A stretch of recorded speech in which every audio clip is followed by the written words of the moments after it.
Mee akkamitti vaayibarii iimoo caalaa karaa salphaa fi neetworkii hin barbaanneen bilbila keenya tola fayyadamuu yookiin bilbiluu dandeenya.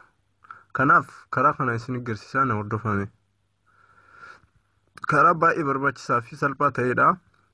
Kana argachuuf jalqaba aappii keenya dhaqnaa, appilikeeshinii keenya Play Store dhaqnaa.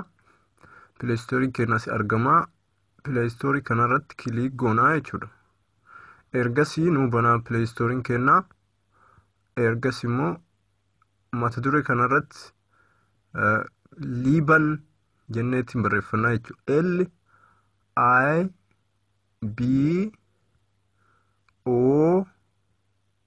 LIBON jennee barreessinaa jechuudha. Egaa kana barreessinee kana ta'uu bannee sarchi goonaa. Yoo sarchi goonu kanan nu dhufaa jechuudha. Mallattoo geengoo ka fakkaatu ka qabu mataa irraa nu dhufaa.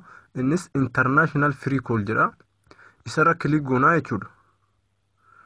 Ergasii install goonaa jechuudha. Install yommuu goonu kiyyaama already waan install ta'eeruuf open jedha.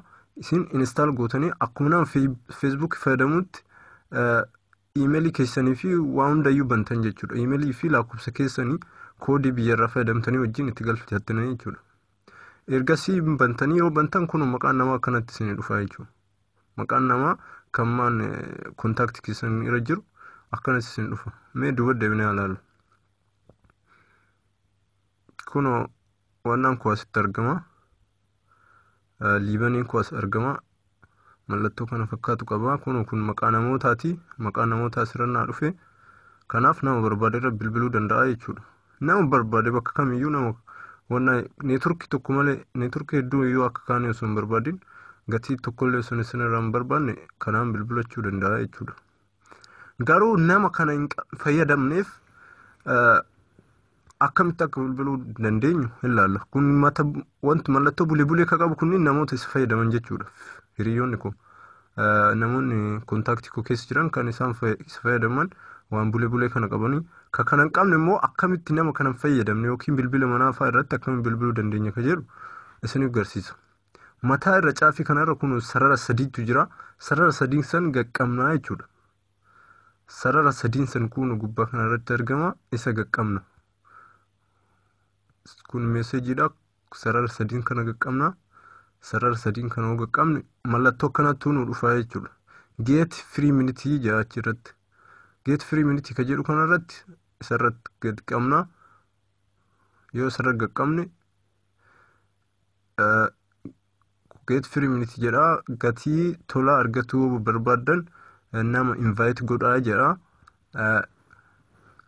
Akkasuma ji'a tokko keessatti daqiiqaa 15 sii kennamaa siin jedha. Nama tokko irratti immoo daqiiqaa 5tu sii argamaa jedha.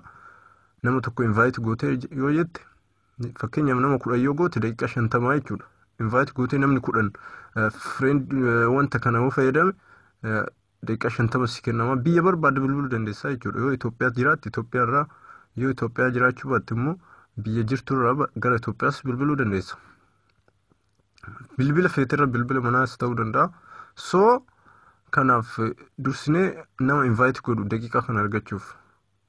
Kana invite godhuuf kana eega dubbifnee fidnee irra gaddeemna. Gara irra gaddeemnee yoo jennu maal jedhaa?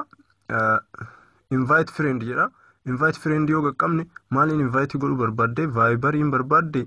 WhatsAppiin barbaadde fi maaliin barbaadde siin jedha. Mee fakkeenyaaf vaayibariin haa barbaadu. Vaayibarii kiyya noo barbaadu laal kunnoon hiriyoota namoota kiyya jechuudha. Kana keessaa nama invite godhaa as keessaa nama tokko invite godhe inni yoo fayyadama ta'e anaa daqiiqaa 5 biyya barbaade akka bilbila dhuuf naa kennama jechuudha. So haala kanaan itti fayyadamna. Baay'ee barbaachisaa fi baay'ee namatti tola. Like godhuun dagatinaa wantoota akkana barbaachisaadha.